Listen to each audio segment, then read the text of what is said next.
آج کا جو ٹاپک ہے وہ کچھ نئے قسم کا ہے. وہ یہ ہے religio secular history of mankind. دیکھیے ہسٹری ایک بہت ہی کنٹروورشل سبجیکٹ ہے. یہ ایگزیکٹ سائنسز کی طرح نہیں ہے. میں سمجھتا ہوں کہ شاید کوئی بھی دو اسٹوڈنٹ بالکل ایک رائے کے نہیں ہوتے. تو اس بات کو آپ دھیان میں ضرور رکھیں. دوسری بات یہ کہ پہلا سوال یہ کہ واٹ از ہسٹری. ہسٹری کا ڈیفینیشن جو دیا جاتا ہے جنرلی، اس کو میں اپنے ورڈ میں اگر کہوں تو وہ یہ ہے کہ journey from man to civilisation. مطلب یہ اسکالرس کے ورڈنگ نہیں ہے، لیکن جو بھی ڈیفینیشن دی جاتی ہے اس کو میں نے سم اپ کیا تو یہی بنتا ہے کہ history is a journey from man to civilisation. لیکن میں سمجھتا ہوں کہ یہ ایک سپرفلس ڈیفینیشن ہے. یہ ڈیفینیشن پوری بات کو کور نہیں کرتا.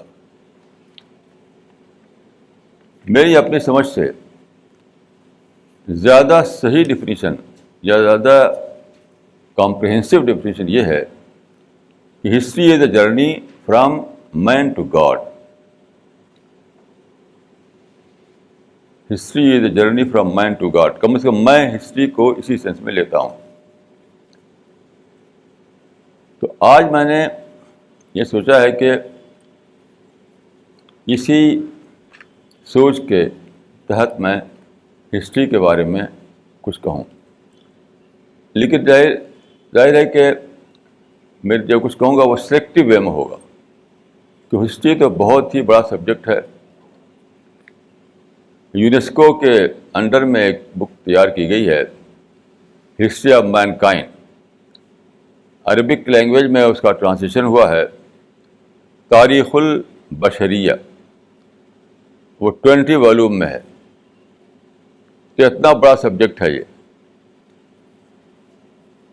تو میں اپنے اسکیم کے مطابق میں نے ہسٹری کے 14 پرسنالٹیز کو سلیکٹ کیا ہے. میں نے 14. تو یہ جو 14 پرسنالٹیز کو میں نے سلیکٹ کیا ہے، یہی کل نہیں ہے. یعنی ان کا جو رول ہے، اس کا مطلب یہ نہیں ہے کہ جو رول میں ان کی طرف اٹریبیوٹ کروں گا اکیلے انہوں نے ایسا کیا ہے. نہیں، یہ ہے سمبولک طور پر. یہ نام سمبولک نام ہے، یعنی علامتی نام ہے. جو بھی نام اس میں سے میں لوں گا وہ علامتی نام ہوگا. اس کا مطلب یہ نہیں ہوگا کہ وہی ایک آدمی نے سارا وہ رول کیا جو میں اس کی طرف منسوب کر رہا ہوں. تو سب سے پہلا انسان جو سب لوگ مانتے ہیں وہ تھا ایڈم.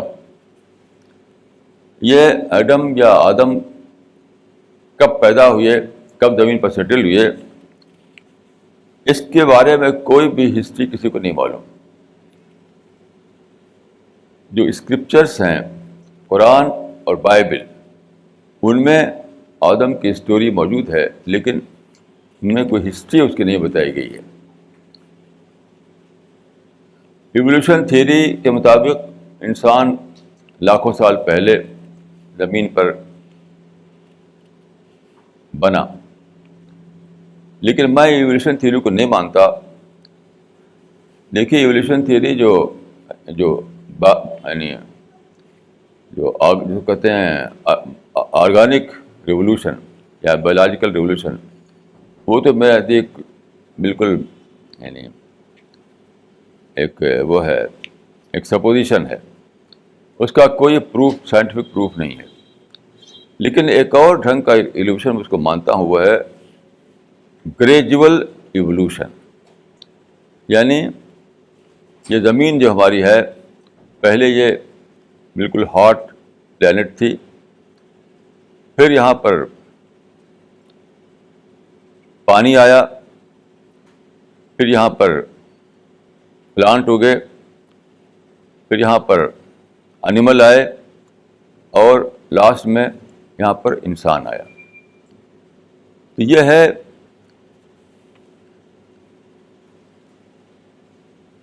گریجول پروسیس, یعنی ایک کے بعد دوسرا. اس کا مطلب نہیں کہ ایک میں سے دوسرا نکلا, نہیں, ایک کے بعد ایک, یعنی یہ پیریڈیکل ایوولوشن تھا یہ, جس کو میں مانتا ہوں.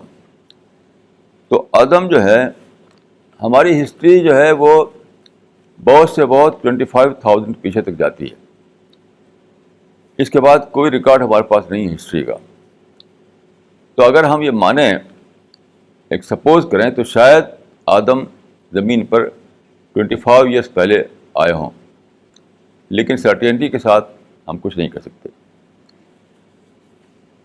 آدم کا جو قصہ آیا ہے بائبل میں اور قرآن میں, دو ہی سورس ہیں اس کے, آدم کے قصے کے, بائبل اور قرآن.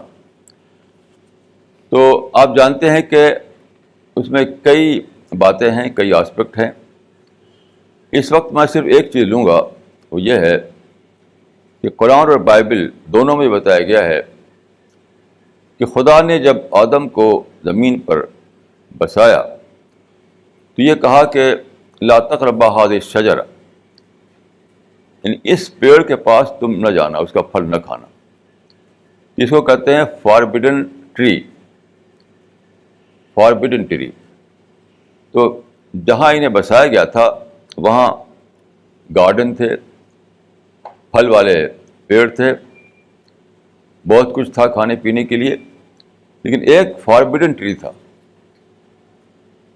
اس کے لیے کہہ دیا کہ یہاں پر اس کو ٹچ مت کرنا, فاربیڈن ٹری کو ٹچ مت کرنا. اگر ٹچ کرو گے تو تمہارا سارا معاملہ بگڑ جائے گا. تو میں سمجھتا ہوں کہ یہ خدا نے بتایا کہ انسان کو زمین پر جو سیٹل کیا گیا ہے, تو اس کے سکسیس کا دار مدار کس چیز پر ہوگا, کس چیز پہ اس کی سکسیس ڈپینڈ کرے گی. تو میں سمجھتا ہوں کہ اس کا مطلب یہ ہے کہ کچھ لمیٹیشنس خدا نے بنا دی, اس لمٹ کو کراس نہ کرنا. تو فاربیڈن ٹری جو تھا, یعنی سمبولک سینس میں وہ ایک حد کو بتا رہا تھا, لمٹ کو بتا رہا تھا. یہ بات حدیث میں ان شبدوں میں آئی ہے کہ وَحَدَّ حُدُودًا فَلَا تَعْتَدُوهَا, یعنی God has set some limitations, so don't cross these limitations. خدا نے کچھ لمٹ بنا دی ہے, کچھ حد بنا دی ہے, اس حد کو تمہیں کراس نہیں کرنا ہے. وہ حد کیا ہے؟ ہر معاملے میں ہمیشہ دیکھیے دو آپشن ہوتے ہیں, ہمیشہ. مثلاً عورت مرد کیسے رہیں, تو ایک ہے میرڈ لائف اور ایک ہے پرمیسیو لائف. تو میرڈ لائف جو ہے وہ خدا کی اسکیم کے مطابق ہے, اور وداؤٹ میرج اگر ساتھ لوگ رہنے لگیں تو وہ خدا کی اسکیم کے خلاف ہو جائے گا. تو وہ لمٹ کو کراس کریں گے ایسے لوگ. اسی طرح سے آپ کسی انسان کو زندگی تو دے سکتے ہیں مگر موت نہیں دے سکتے. جیسے کہ آدم کے بیٹے حابیل اور قابیل نے, کنٹروورسی ہوئی, ایک نے دوسرے کو مار ڈالا, یعنی جان سے مار ڈالا. تو اس کے بعد خدا نے یہ پرنسپل اتارا کہ من قتل نفسا بغیر نفس و فساد فکأنما قتل الناس جميعا. کوئی آدمی اگر ایک آدمی کو مار ڈالے تو گویا کہ اس نے سارے ہی انسانوں کو مار ڈالا. یہ بتایا خدا نے. تو اس کا مطلب یہ بھی آپ لے سکتے ہیں کہ انسان اس دنیا میں پیس کے ساتھ رہ سکتا ہے لیکن وائلنس کے ساتھ نہیں رہ سکتا.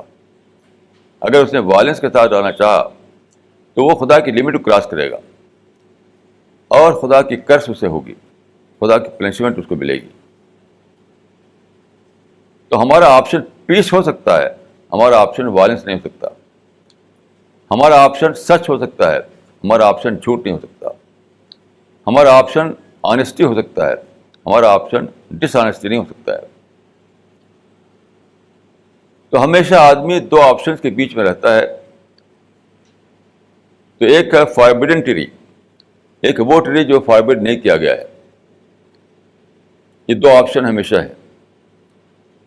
تو آپ اس پیڑ کا پھل کھا سکتے ہیں جو فاربڈ نہیں کیا گیا ہے, لیکن فاربڈن ٹری کا پھل نہیں کھا سکتے آپ. یہ زندگی کے سارے ہی معاملہ میں ایسا ہوتا ہے. کوئی بھی ایسی چیز نہیں ہے جہاں یہ چیز جڑتی نہ ہو. مثلا آپ کے پڑوس میں کوئی ہے تو آپ اپنے پڑوسی کے لیے پرابلم کریٹر نہیں بن سکتے. آپ کو دو آپشن ہے, ایک تو نو پرابلم پڑوسی بن کر رہنا, ایک ہے پرابلم کریٹ کر کے رہنا. تو آپ کو یہ آپشن نہیں ہے کہ آپ پرابلم کریٹ کریں. جیسے ہمارے دلی کی سڑکوں پر لوگ گاڑی دوڑاتے ہیں, ہر وقت ہارن بجاتے رہتے ہیں. تو بنا ہارن بجائے ہوئے آپشن ہے آپ کو کہ آپ روڈ پر اپنی کار چلائیں, لیکن آپشن یہ نہیں ہے آپ کو کہ نوائز پولوشن پیدا کر کے پھر آپ اپنی کار سڑک پر دوڑائیں. تو کوئی بھی چیز آپ دیجیے, ہر معاملے میں دو آپشن رہتا ہے ہمیشہ. تو فاربڈن ٹری ایک سمبل تھا اس بات کا کہ دو قسم کے ٹری دنیا میں رہیں گے. ایک ہے جس کو اس سے روک دیا گیا ہے, ایک وہ جسے نہیں روکا گیا ہے. تو جو لوگ فاربڈن ٹری کو ٹچ کریں گے ان کے لیے ہیل ہے, ان کے لیے پنشمنٹ ہے. اور جو لوگ فاربڈن ٹری سے دور رہ کر اپنی زندگی کو مینیج کریں گے ان کے لیے پیراڈائز ہے. یہ خدا نے پہلے انسانی کے زمانے میں سیٹ کر دیا. یہ پرنسپل پوری ہسٹری اسی پر ناپی جائے گی, ہر انسان اسی پر ناپا جائے گا کہ کس نے فاربڈن آپشن کو لیا اور کس نے اس آپشن کو لیا جو اس کے لیے اوپن تھا. اور اس کا تعلق جیسا کہ میں نے عرض کیا کسی ایک معاملے سے نہیں ہے, ہر معاملے سے ہے, ہر معاملے سے ہے. مثلا آپ یہاں تشریف لائے تو یہ ایک میٹنگ ہے, ایک کلاس ہے. اس کلاس کا ایک ڈسپلن بنایا گیا ہے. مثلا یہ ڈسپلن کہ کوئی یہاں پر جو آتا ہے وہ اپنے موبائل کو یوز نہ کرے. تو آپ کو اس ڈسپلن کو فالو کرنا ہے. ایک ہی آپشن آپ کے پاس ہے, دوسرا آپشن نہیں ہے. اگر آپ نہ آویں تو نہ آویں, وہ آپ کو اختیار ہے اس کا. آنے کے بعد آپ کو ڈسپلن کو فالو کرنا ہے. تو یہاں بھی دو آپشن ہے کہ ڈسپلن کو فالو کر کے رہنا یا ڈسپلن کو توڑ کر کے رہنا. تو گھر ہو, باہر ہو, سوسائٹی ہو, نیشنل لائف ہو, انٹرنیشنل لائف ہو, ہر جگہ. مثال کے طور پر آج کل دیکھیے جو ڈیولپڈ کنٹریز ہیں ان کے یہاں سب سے زیادہ فلورش بزنس کیا ہے؟ Armament industry. تو آرم بنانا اگر اپنی ڈیفنس کے لیے ہے تو وہ آپ کے لیے جائز ہے, لافل ہے. لیکن اگر آرم بناتے ہیں آپ بزنس کے لیے تو آپ نے کراس کر دیا, اپنے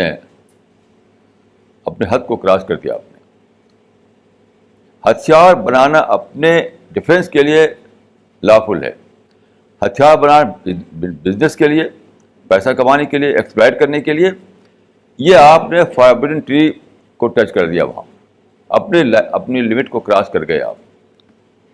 تو خدا ایسے لوگوں کو معاف نہیں کرے گا جو پیسہ کمانے کے لیے ساری دنیا کو ہتھیاروں سے بھر دیں. خدا ایسے لوگوں کو معاف نہیں کرے گا.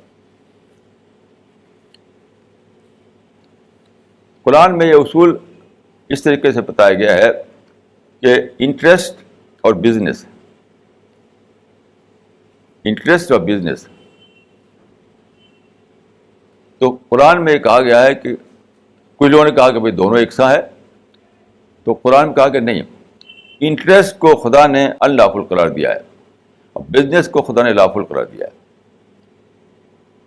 تو یہاں بھی دو آپشن ہے، یا تو آپ بزنس کریں یا انٹرسٹ پر اپنا چلائیں، اپنا ایکسپلائٹ کریں لوگوں کو.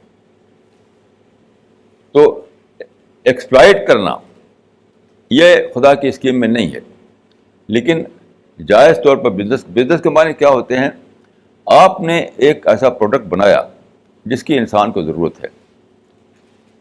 مثال تو آپ نے کپڑا بنایا، تو کپڑے کی انسان کو ضرورت ہے، کپڑا بنا کر کے آپ مارکیٹ پہ لائے، آپ بیچ کر کے آپ نے اسے فائدہ اٹھایا. لیکن جب آپ ہتھیار بنا کر بیچتے ہیں بازار میں لا کر کے، تو آپ کیا کرتے ہیں؟ آپ وائلنس بیچ رہے ہیں، آپ تشدد بیچ رہے ہیں، آپ قتل بیچ رہے ہیں. تو کپڑا بیچنا ظاہر ہے کہ جائز ہے، لیکن آرم بیچنا، ہتھیار بیچنا یہ جائز نہیں ہے. ایکسیپشن صرف یہ ہے کہ آپ اپنے ڈیفینس کے لیے آرم بنائیں.